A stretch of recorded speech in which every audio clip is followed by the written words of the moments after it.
Welcome. Welcome to the May 28th, 2026. Check out the Cat That Won't Leave Me Alone edition, which is actually the Goodnight Iowa edition of this vlog. Oh man, seriously.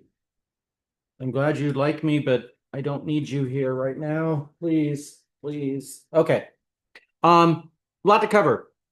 I don't have time to cover all the news that's occurred in the last couple of days. Colbert's time slot was soundly beaten by a Jimmy Kimmel rerun, like by 50%. So huge, good job, CBS, good job.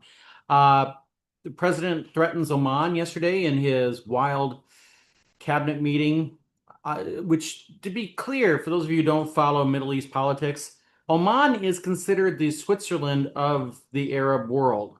Like, nobody hates Oman. Like, yeah, amazing. And the president said he doesn't care about midterms.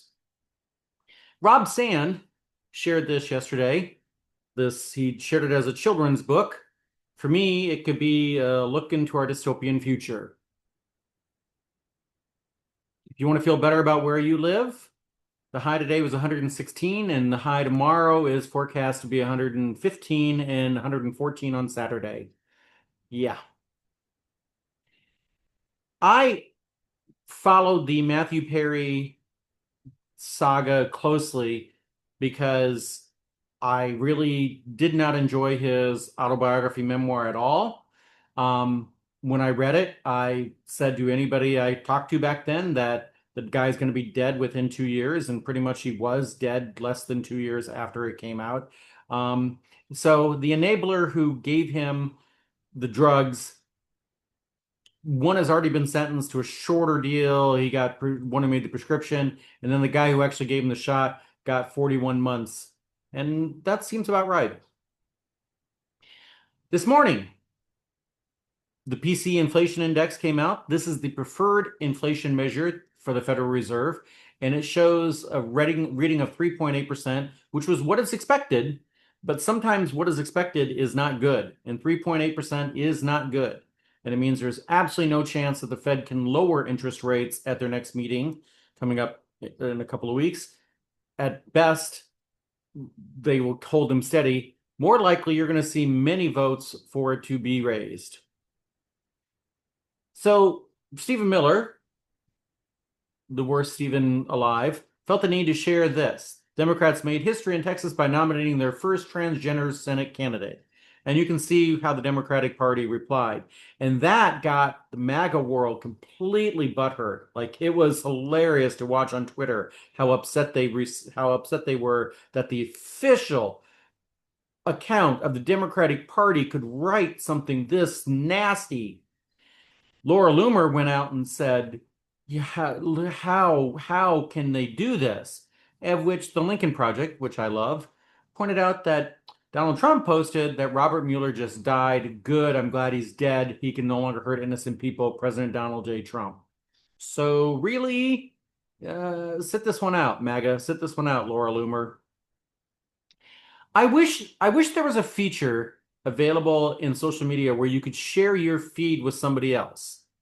I have a MAGA friend I have a MAGA friend and I have a conspiracy theory friend that for both of them, I've said in the past couple of weeks, I wish I could see your news feed. I wish I could see where you gather information.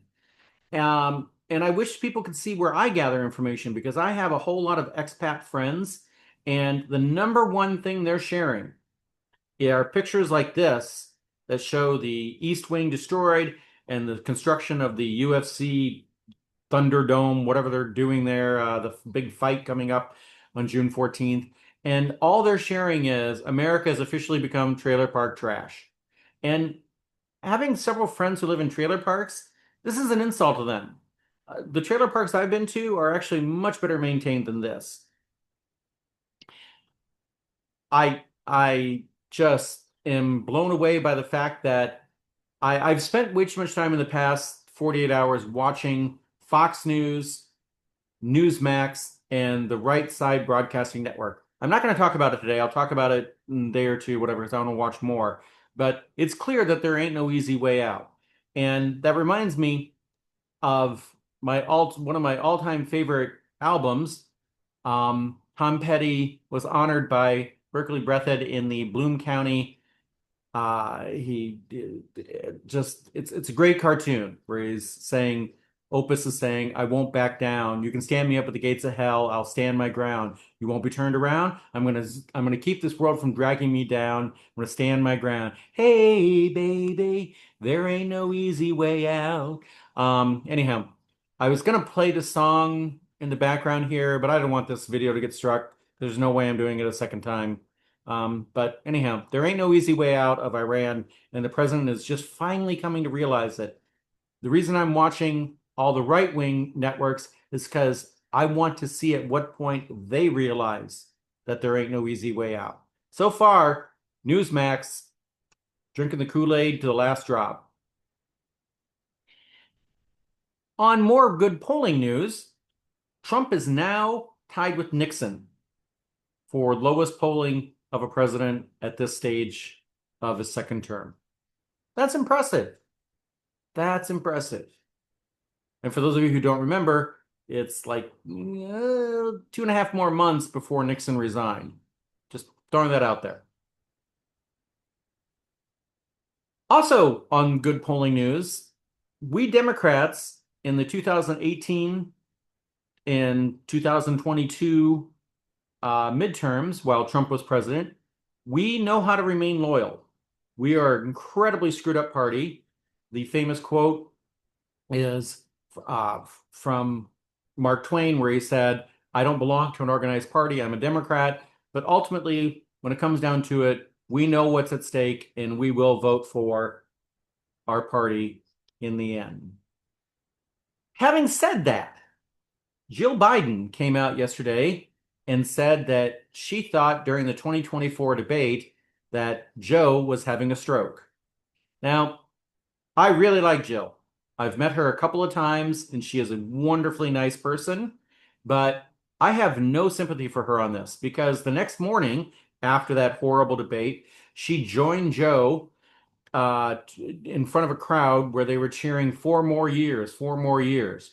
She should have called all of the advisors together and had the come to Jesus moment talk with Joe and got him out of the race. It took 25 more days and took Nancy Pelosi leading him out of the race for it to actually happen. I got attacked by so many of my Bidenista friends back then because I was immediately like, Joe's got to go. Joe's got to go. And boy, was I attacked by charlatans of my party that were like, you're just helping the right. No, no, I wasn't. If Joe had remained on the ticket, what was a close election would have been an absolute blowout in 2024. And so, Jill, I'm sorry, way too little, way too late. And speaking of Biden's, I never want to hear from again. Hunter Biden went on Candace Owens' podcast and Candace apologized to him. Wow. I watched just enough of it to realize that I wish I hadn't watched any of it. Um, Hunter is corrupt as fuck. He is. But when it comes to degrees of corruption, his level of corruption is here. And, the Trump sons have taken it to a level that has never been seen before. But this gives the both sidesism people of the world an opportunity to be like, well, see, both sides do it, comparing a traffic ticket to first-degree murder. I wanted to end on a positive note, and where I'll end on a positive note is to say that this video was going to come out many, many hours earlier, but I, in the middle of the night, sent a message to a friend of mine who was working with the Minerva project. Anyhow, I sent a message to a woman that I'm friends with, but I assumed that she had her phone on silent. I didn't expect to wake her up at 3 a.m. And then after I got done talking with her, I talked to my friend Denise, who does watch this video. And after I got done talking to her, I then got a message from my friend Robbie, who is a guy who I'm really close to, a fraternity brother. He ended up moving into my house as I moved here, and so we've been friends forever. He's 15 years younger than me, great guy, but his concern and I just think this is just hilarious. This makes my day. His concern was that he is too nice to people of the LGBTQ group. And he wonders whether he does it because he's a cisgender straight white male that causes him to overcompensate when it comes to people of that community.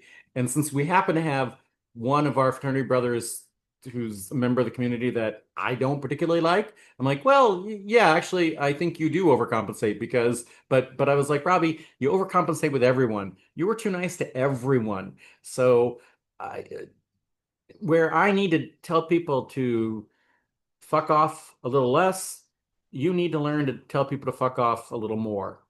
And believe it or not, that took 2.5 hours to get across to him. And finally, at 2 a.m. Iowa time, I was like, Robbie, you have to get up to go take care of your daughter's track meet tomorrow.